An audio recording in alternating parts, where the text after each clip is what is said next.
All right, let's Good to go. All right, so bad reviews. Yeah, bad reviews. So yeah, when I get a bad review, yeah, I take it personally. All right. I'll start.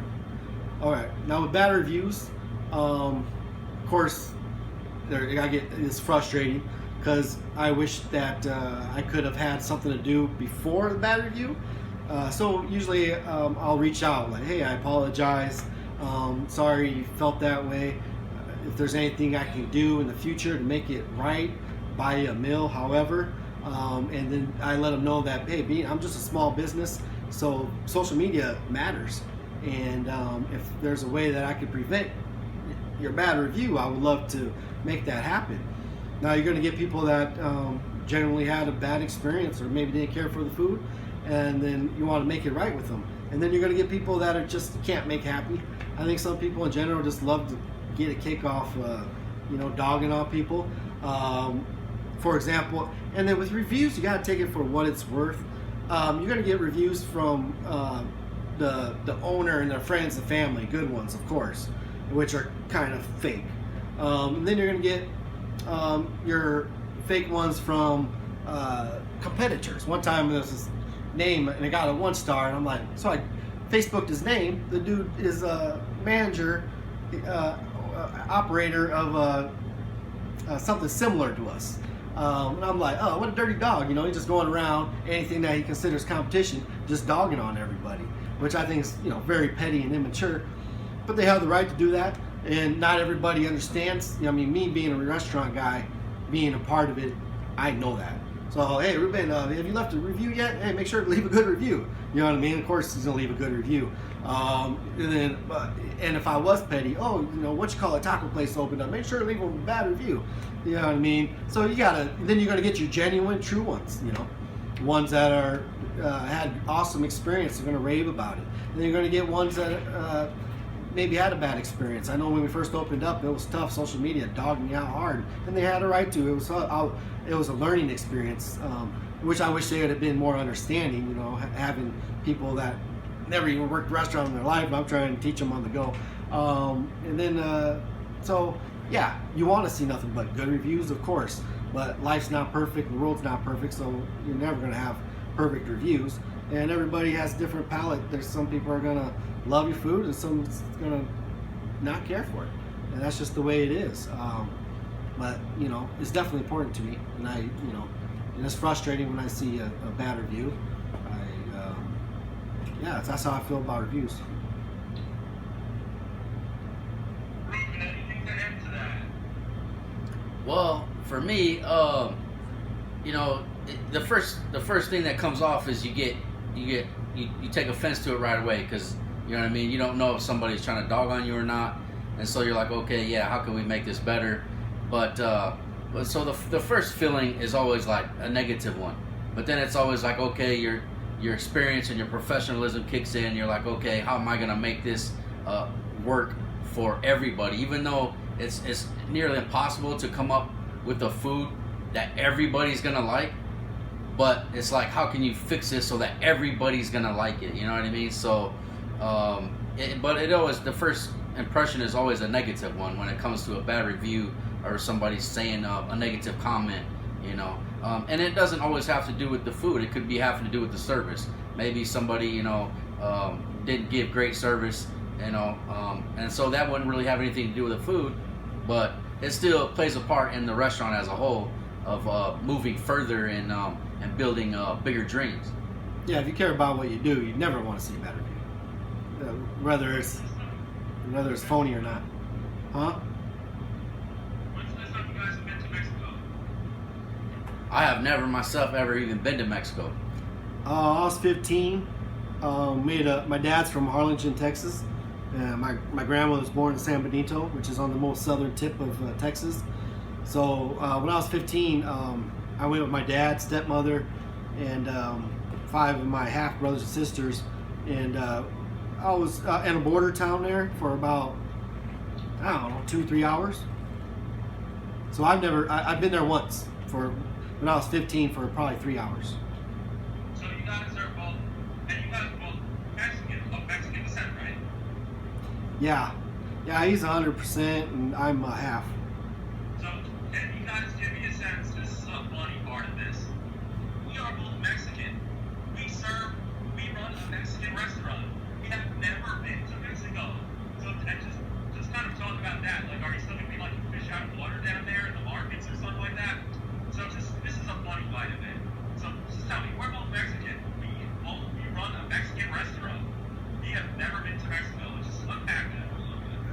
Yeah. I mean, being that we are Mexican and and we work in the Mexican restaurant industry and all that.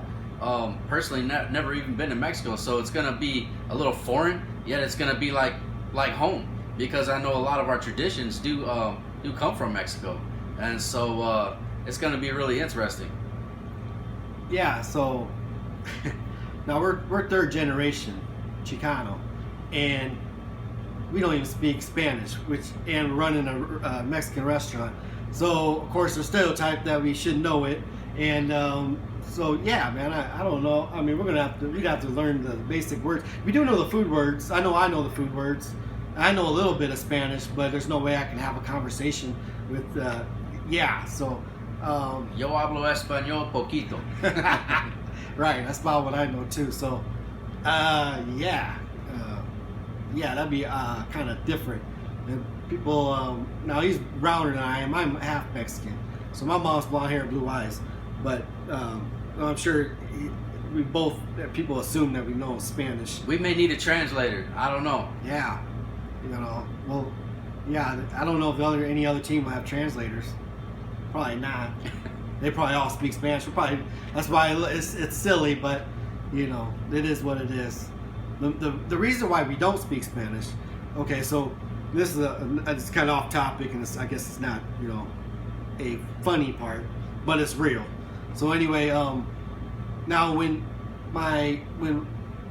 grandmother moved up to Sioux City in the mid '60s, all their first language was Spanish, and they got a lot of grief over speaking Spanish in a predominantly Caucasian area. So they made sure that their kids did not go through the same hardship they went through. So they made sure that we did not know Spanish because they didn't want us to be judged, ridiculed, prejudiced and stuff like that. So now that's 2019 and Latin is everywhere. I wish I could snap my fingers and know it, but I don't, and I'm busy. I'm kind of busy at the moment to be trying to learn a second language, but so that's why we don't speak Spanish. So there's a reason to it. Do you think that's the reason why your food is more Tex-Mex and not authentic Mexican? Oh, absolutely. That is the reason why. We had to learn to adapt to survive, and this was a way to do it to keep our culture and at the same time make money. So in other words, we basically came up with, or my grandmother came up with something that was able to benefit our family through having this type of clientele. So our clientele is not really Mexicans. We're not out to serve them. We're out to serve those who are in the middle, who like the taste, but they're American. You see, so this is why we are completely unique. Yeah. So Tex-Mex, being Americanized Mexican food, is, like I was saying earlier, it's meant for the masses. A lot of seasoning, a lot of flavor without the heat. Now you can add heat to it by adding hot sauce, jalapenos, whatever pepper you want to add to it, you can add to it. But Grandma Gloria can have a taco and it's not gonna burn her mouth at all. You know what I mean? So it's meant for anybody, whether you're Dutch, Norwegian, Mexican, purple, yellow, whatever. You know what I mean? It's a food that is good. That it's meant for everybody. And there are Mexican clientele that do like the food too. I mean, we do have customers that come in and they want to speak Spanish to us, and we don't speak Spanish to them, so it's a little frustrating. But they like the food and they come back. They bring their families. Yeah, not speaking Spanish, they kind of put their eyebrow up like, where am I? But it is what it is. You know what I'm saying? Unless I take night or midnight classes and learn Spanish, you know what I'm saying? It's just not happening. But I think that's really interesting that your grandmother, didn't teach you Spanish, so you would fit in better. You change your recipes from authentic Mexican to more Tex-Mex, so you can fit in better. And now you want to take it back more authentic, so you can have your own spin on it. That's why you want to go to Mexico right now, so you can make it your own, right? Yeah, I see your I see that. Yeah, I see that's the good answer. Yeah. Well, can you tell me, when we grew up here, we were ridiculed for speaking Spanish, so we changed our food so that we can sell it. Now that we're established here and that's more accepted,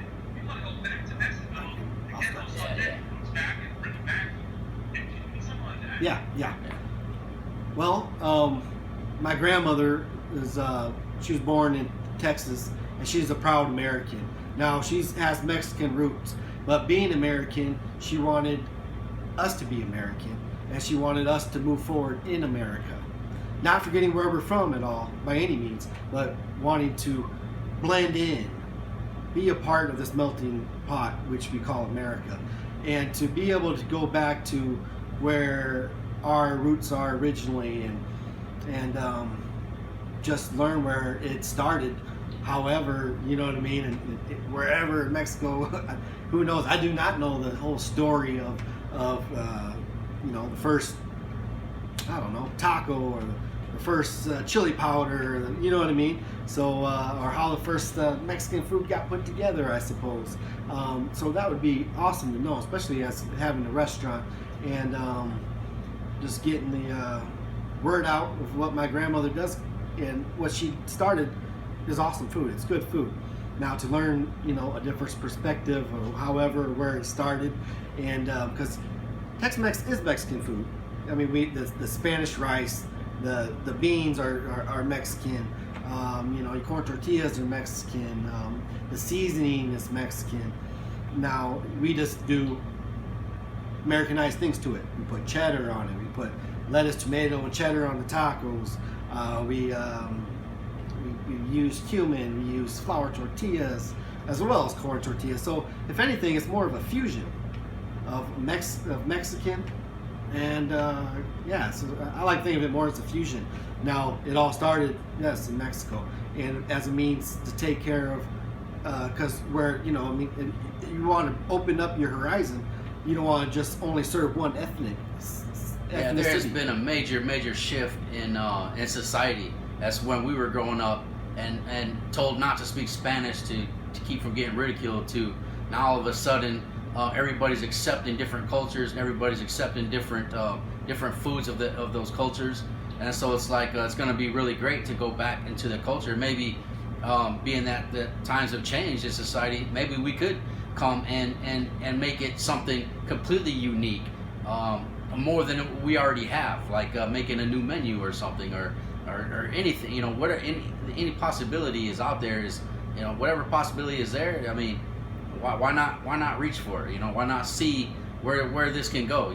Something that was started in the family. And how far can we take this? And where is it going to branch? How is it going to branch out? Yeah, never too old to learn. That's for sure. What we have has worked for a long time, but you never know. To add something, as long as it's unique, that's the way I look at it. Yeah, finish that thought. What we've had this recipes for a long time, and it works. We grew up on this. But putting our own spin on it, going back to Mexico, making it unique with more authenticity, that would really put us apart from the rest. Give me something like that. Well, what my grandmother started has paved the way for what we do and so many of my relatives. Now to have a different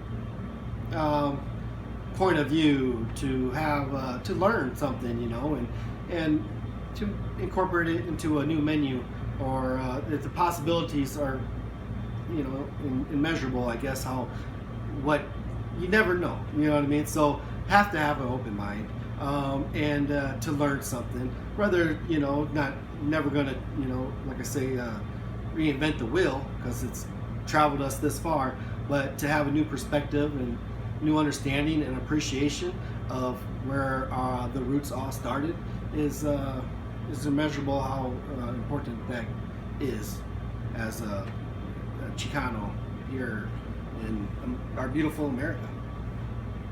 That was great, guys. You guys seem like really nice people, really cool, laid back, down to earth. Anything that pisses you guys off? Anything that gets you mad, pet peeves, whether you're in the restaurant or out of the restaurant? That gets us in the restaurant. In the restaurant, what makes me upset is when I have a very particular way of working, and I don't like making mistakes. And everybody knows when you're in the restaurant, you can't really make mistakes. So you got to be a person that can clear your mind and focus on the task at hand. And so when people are making mistakes because they just don't feel like working or they're slacking, then it puts a wrinkle in the whole outfit, and that's what really gets me going. But I always usually hold my own. I just try to motivate people where I can, And when people start making mistakes, it just makes me have to work harder. But you know that's a part of the industry, and that's what I do for a living. So, you know, I gotta roll with the punches. As far as me, one thing I really like to say frustrates me in the restaurant is attitude, bad attitude, because attitudes are contagious, whether they're positive or negative, and the negative attitude can be contagious as a positive. So that's the only thing that kind of upset me in the restaurant. So if somebody comes in with a crappy attitude, it's just like, hey, you know, you gotta leave that at the door. I always say work should be therapy. Whatever problems you got at home or whatever, leave that outside. Enjoy life while you're here, and then you go back and try. I wish you the best, hope the best.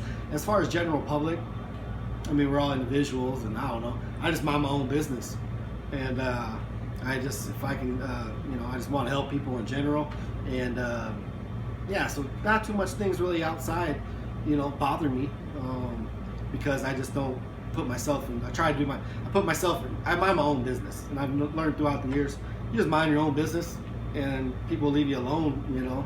And if some knucklehead want to be whatever, you know, trying to piss me off for whatever reason, like, just, hey, whatever, man, it ain't even worth my time.